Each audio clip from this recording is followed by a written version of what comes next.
The Rape of the Mind, Chapter 9. Fear as a Tool of Terror. The fear of living.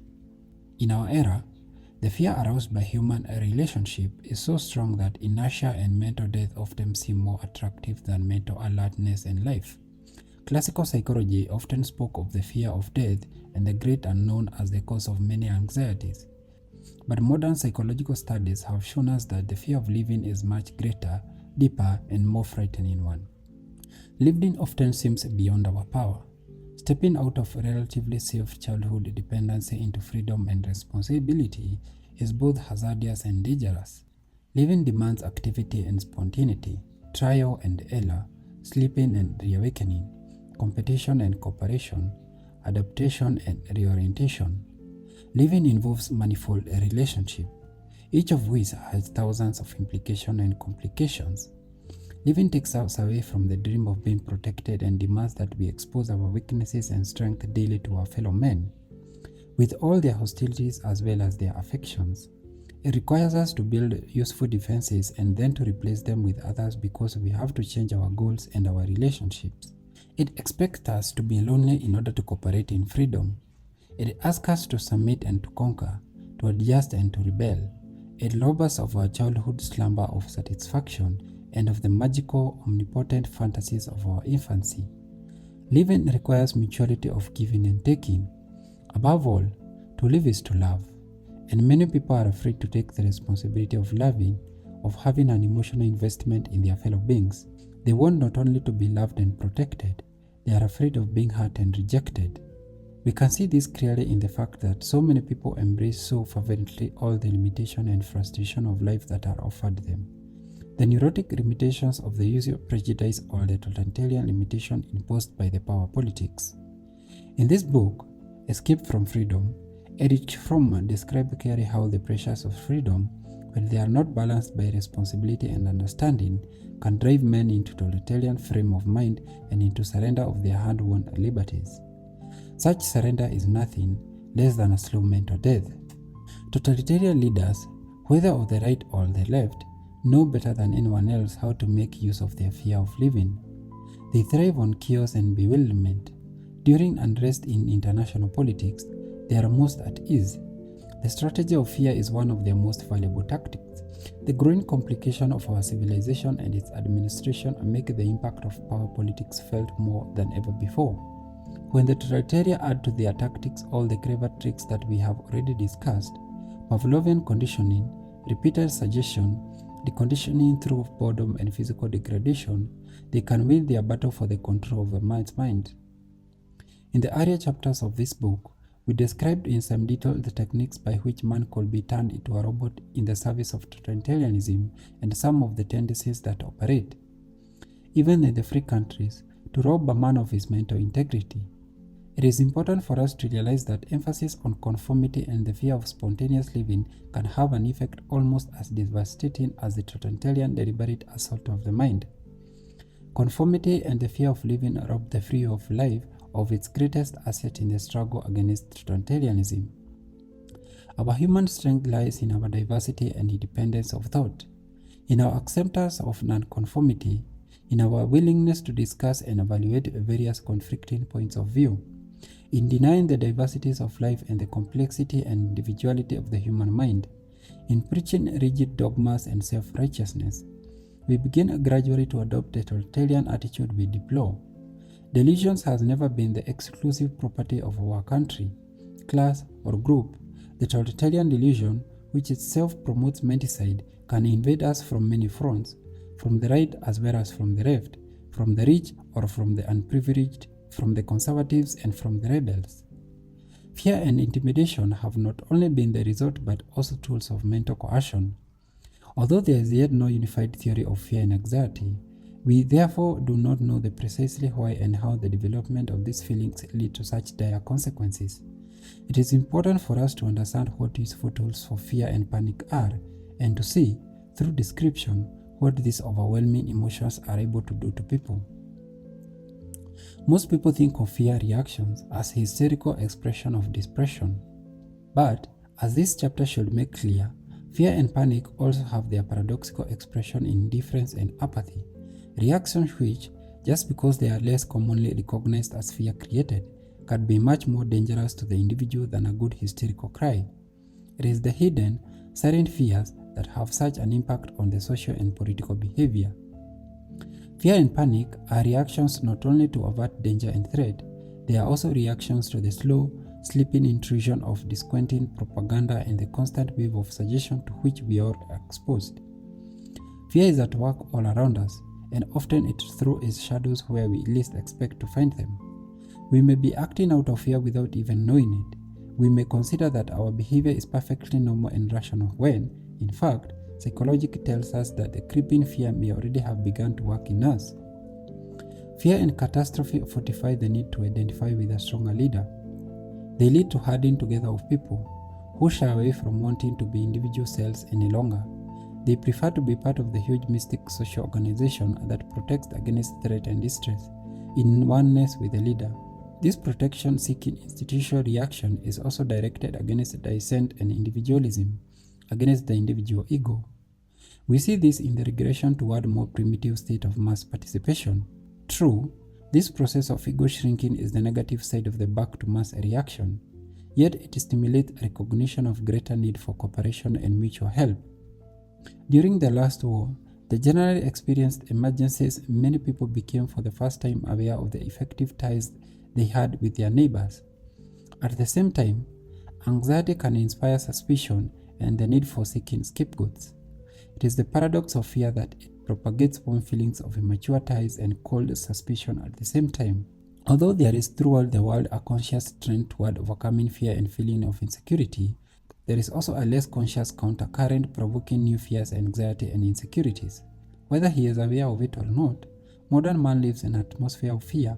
Fear of war, fear of H-bomb, fear of totalitarianism, fear of nonconformism, fear of dissent.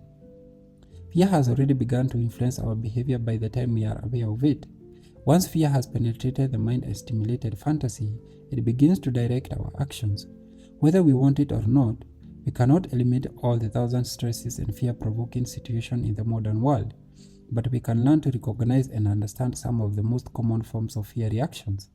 In this way, we can find a partial release from the tension they create and can learn how to cope with them more effectively.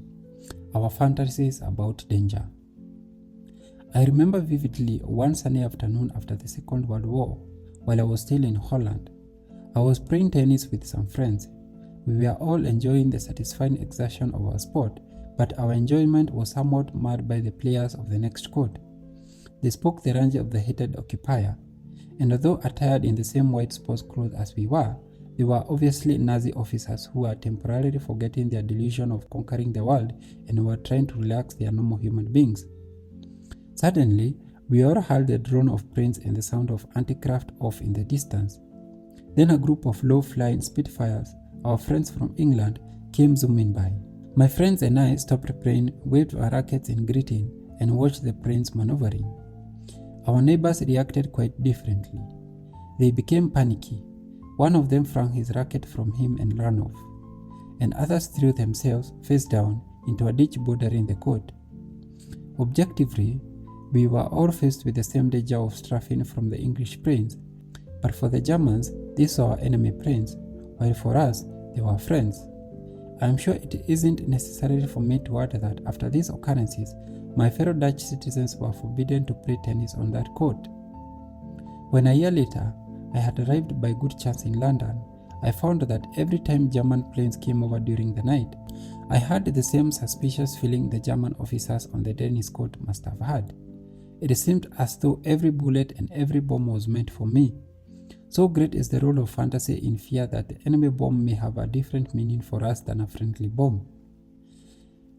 Fear may be defined very simply as an inner reaction to danger. This definition is deceptively simple, for as soon as we offer it, we are faced with a new problem. What shall we define as danger? Bombs, fire, earthquakes, and epidemics are easily recognized as dangers. So are physical torture, direct totalitarian attack, and sudden economic collapse. But there are many subtle emotional dangers. 2. Arousing fear fantasies and anticipation from combined with inner visions of doom and disaster. As our examples will show, These dangers are faced differently by different people.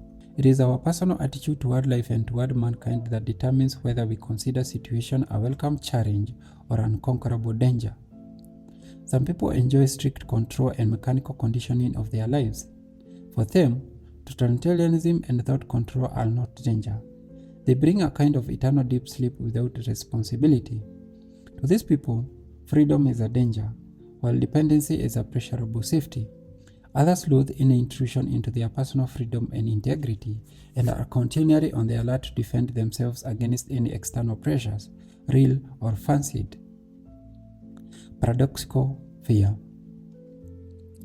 Even when people are well prepared and trained to meet anticipated disaster, such as an imprisonment and brainwashing, the actual impact of the danger may provoke all kinds of defensive behavior.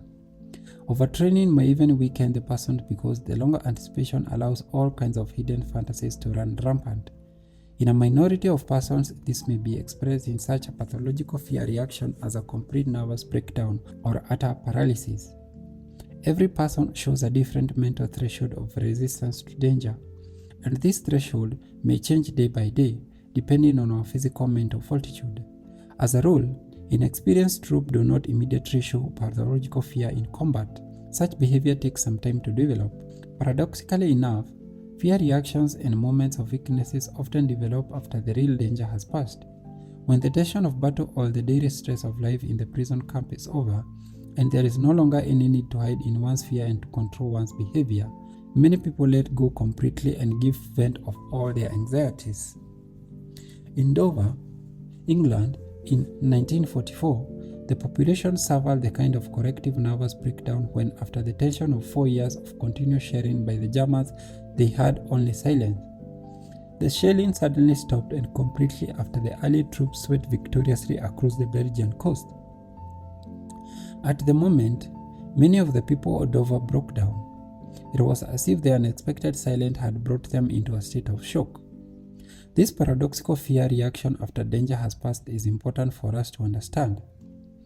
The totalitarian strategists know that during the period of temporary quiet and relaxation of tension, people lose their alertness and thus can be more easily caught in a totalitarian mental grip. In their strategy of terror, they consciously make use of the psychological action of the breathing spell.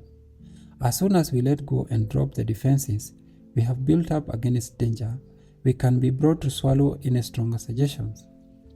The totalitarians also in their document of terror call the technique of taking advantage of such a relief strategy of fractionalized fear. In a quiet period between acute tensions, they can easily condition their victim minds. Hitler used the Munich period of appeasement in precisely this way. During this time, his propaganda barrage was doubly effective. Whether the reaction to fear and danger is immediate or delayed, most people show, under stress, behavior that can be said to fall into one of the following patterns. Pattern 1. Regression, loss of learned behavior. 2. Camouflage and disguise, the so-called feign or feigned reactions. The explosive panic, defenses through fight or flight. Our psychosomatic conditioning. 3. The explosive panic, defense through fight or flight. 4. The psychosomatic conditioning, the body takes over. Regression. Although most people are more or less acquainted with the concept of regression, of setting the cultural clock back, they are surprised, nevertheless, to see stunned men and women lose their acquired habits of civilization in terms of catastrophe and panic. I once treated an engineer who had been the victim of earthquake in a foreign country. After the earthquake, he behaved completely like a baby. All kinds of treatment were tried, but none was successful. We were never able to change his childish behavior. He never found his way back to normal, adequate behavior. From that fateful day, he remained barricaded in a cave of escape. It was as if with one blow he had forgotten everything he had learned. He was no longer a grown man, a professional scientist. He was an infant. He babbled like an infant. He had to be fed like an infant. Another earthquake victim of whom I know, a professor of mathematics, was found in his garden after the quake was over, half naked and playing with his child's toys. He completely rejected any recognition of the real emergency situation in which he found himself and regressed to a period of infantile irresponsibility. Such regressive behavior as a form of defense is encountered everywhere in the animal kingdom. When an organism is in danger, it drops its complexity and retreats to a simple form of existence. When circumstances of living become too dangerous, some easily exposed multicellular organisms turn into well-protected, simple, monocellular beings. This regressive process, called encystication, for instance, takes place when the organism is exposed to abnormal temperatures or abnormal dryness. Man is subject to the same biological rule of defense. When life is too complex for him, he often turns the clock of civilization back and becomes primitive again. A sudden disintegration and breakdown of function may occur. This form of regressive behavior is common in children. When they are frightened, they often revert to baby talk or to bedwetting. In the bombed areas during the Second World War, many girls in their late teens started to play with their dolls again. Even seemingly mature, hyper-sophisticated men and women may display thousands of symptoms of this return of infantilism when fear attacks them. Their symptoms are not always as dramatic as the examples above. Nevertheless, they are symptoms of fear. When grown people begin to shatter and to lose their daily decorum, when they take to carrying around special protective charms, when they invent stories about their magical invulnerability, when they boast more, eat more cake and candy, whistle more, talk more, cry more, and lose their former stiff and staid behavior, they are acting out of fear. During the Second World War, in the prison camps and the air-raised shelters, people really got to know each other, and so do children in the pre-queen when the simple intuitive gift of knowing whom they can trust.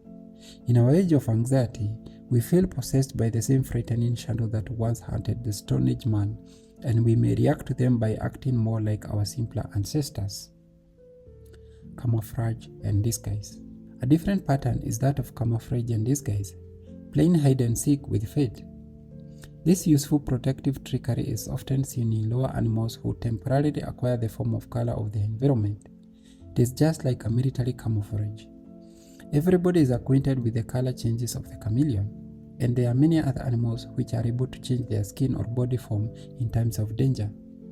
Yet many people are not aware that human skin, too, show rudimentary attempts at camouflage. The phenomena of goose flesh resembles the reaction of a frightened, bristling cat. Sudden graying of hair or discoloration of the skin, which is known technically as fair melanosis, changes our outer color. During the Second World War, I went with the first aid team to Rotterdam after the city had been heavily bombed. As we looked at the people, our first impression was that they were all wearing masks. Their skin was wrinkled and shown a typical camouflage reaction. They were all still badly frightened. It was as if they were in hiding from the tremendous hail of fire that had been thrown down on them. There is a psychological parallel to this physical reaction. It is called the feign or feint pattern. Actual psychology looks at both reactions. Feigning and feinting has a passive retreat from reality. This reaction is comparable to shell shock or battle neurosis, the study of which is one of the most absorbing chapters of medicine. Soldier and civilian alike can go into a state of mental paralysis. In such a state, the victim becomes apathetic. He is unable to talk or to move. No dangerous reality exists for him anymore. He looks dead. Only his frightened, burning eye seems alive. This death attitude or cataleptic reaction often has a completely terrifying effect on bystanders. There is nothing so contagious as fainting in any crowded place.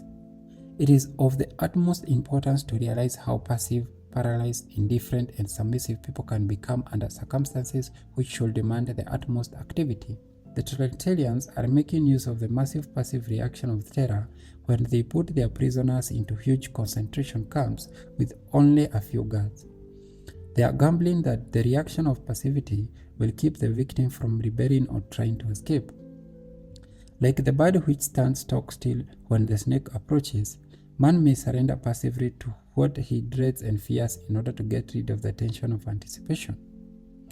The thief who surrenders to the police because he cannot stand the tension and insecurity of not knowing when he will be found out is an obvious example. A psychological camouflage reaction lies behind emotional shock and silent panic. The mental paralysis that overcomes some people when they can no longer cope with the circumstances in which they find themselves. Passive surrender to what he fears is one of the man's most common reactions to sudden danger. It is not limited to pathological personalities. It occurs much more frequent than wild and overt panic and displays itself in numerous subtle behavior mechanisms. People may escape into complaints about physical disease. They may take refuge in very important pseudo-tasks and hobbies. They may deny real danger in a seemingly self-securing complacency. They become obstinate and dishonest. Nothing can activate them. They are not interested in politics, they say. Some will try to sell to themselves and others the paralyzing theory of hopelessness and the inevitability of doom. But don't talk about the nuclear bomb. Others withdraw themselves into the oblivion of excessive drinking and hide themselves in long, pointless conferences.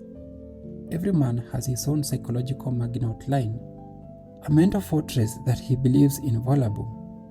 We used to call this the ostrich policy, and the ostrich policy is one of the most dangerous strategies in the world. Be aware the totalitarian who preaches peace. His intention may be to push the world into passive surrender to that which it fears. The cult of passivity and the so-called relaxation is one of the most dangerous developments of our times. Essentially, it too may represent a camouflage pattern, the double wish not to see the dangers and challenges of life and not to be seen. We cannot escape all the tension that surrounds us. They are part of life, and we have to learn to cope with them adequately and to use our leisure time for more creative, gratifying activities. Silent, lonely relaxation with alcohol, sweets, the television screen, or the murder mystery may soothe the mind into passivity that can gradually make it vulnerable to the seductive ideology of some feared enemy.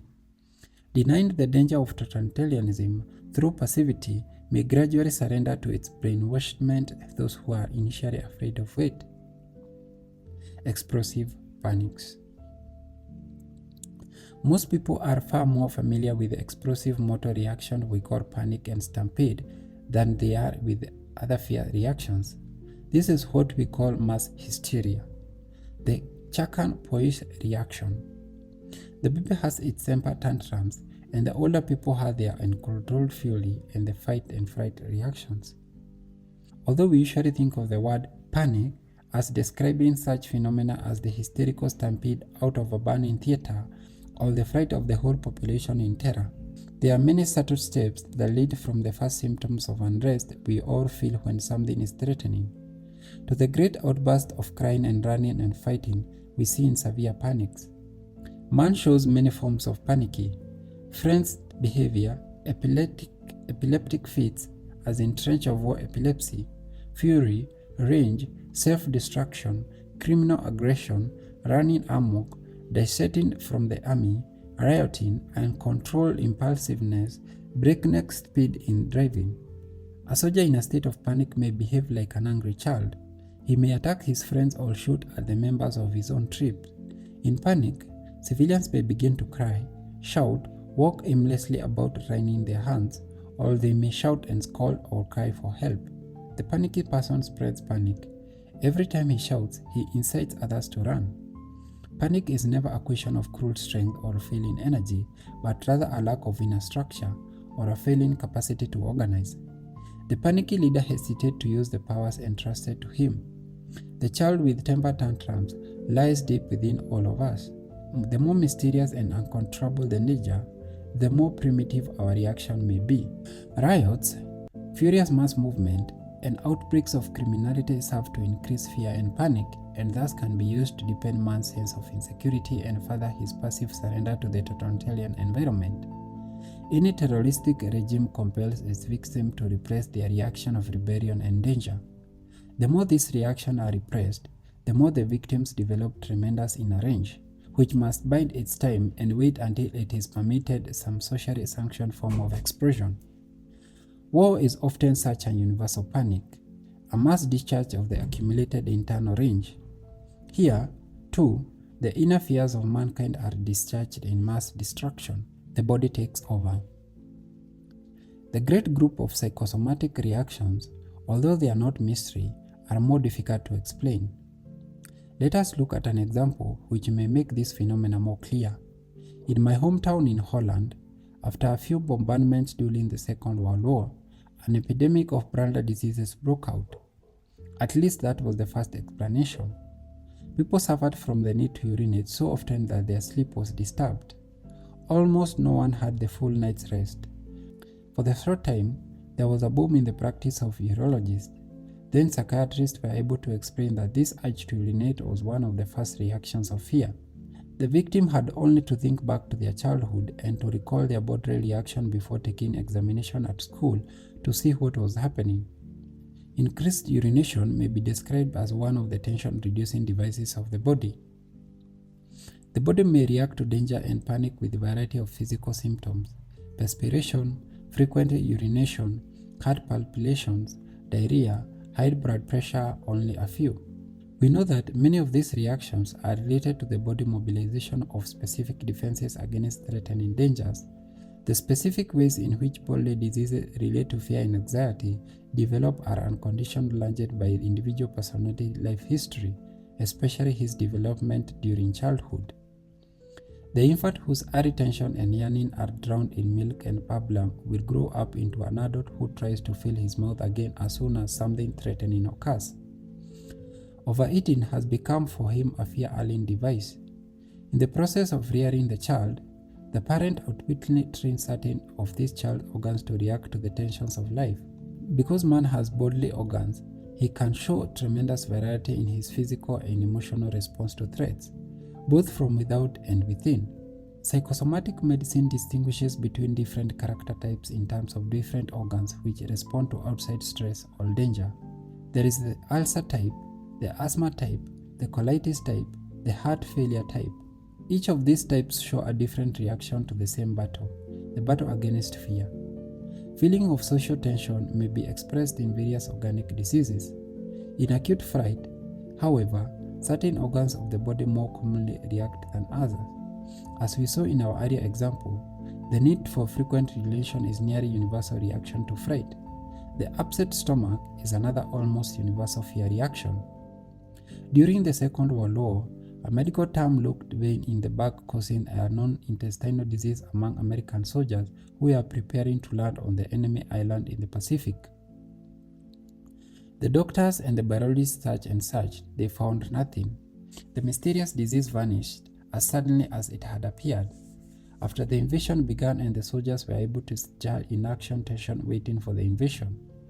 These men were not strange or abnormal in any way, even when consciously accept the challenge of danger and is prepared to face it. Counterforces in the body may defeat the mental effort. The mind wants to be brave, but the body escapes into disease. Consistency of child rearing, emotional security at home, and lifelong conditioning to acceptance of the various challenges of life, all these are the factors that determine how we will react when we are put to the test. In the treatment of panicky soldiers during the last war, psychiatrists gave some of their time to explanation of these various dangerous reactions. As the victims began to understand their reaction and saw how common they were, they took the first and the most important steps toward cure. No longer were they so afraid of their fears, no longer were there such dread of cowardice. It was important for them to know that what had reduced them to the level of helpless childhood was part of an universal pattern of defensive behavior. As they understood this, they became less afraid and ashamed of their own private fears. They knew that their bodies were reacting like many others, and they became able once more to accept their duties quietly and with better control. Stamina and resourcefulness depend as much on self-knowledge as they do to help and support we get from others. In times of stress and calamity, people begin to probe for the vulnerable spots and weaknesses in both their friends and their enemies. This testing goes on constantly during a hot war, but it happens during the Cold War as well. The Cold War exerts a continued pressure on human imagination and mental fortitude and is the cause of many peculiar escape reaction or bodily reactions. Whenever fear and danger confront him, Man has to make a choice. Shall he indulge in unchecked fury? Shall he concentrate upon self-protection, or shall he accept his responsibility? The fear reactions we have described show how the primordial impulse to self-protection, misguided though it may be, can break through all our civilized defenses. Only training and conscious preparation for danger, both inner and outer, can give a man strength to hold these reactions in check. This training starts with the nucleus of the family and is supported by the example of a peaceful, free community. These are the first teachers in the constant battle between inner fear and outer danger. Those who are in danger of being brainwashed can be helped simply by making them familiar with the facts. For knowledge has a partial protective function, and this belongs to the best security we can give to them. It takes away the weakening influence of anxious and mysterious anticipation. With this aid, their mental vulnerability is then furthered by innate inner strength, by the example of good rearing, and by the challenge and opportunity their society gives to them. End of chapter 9.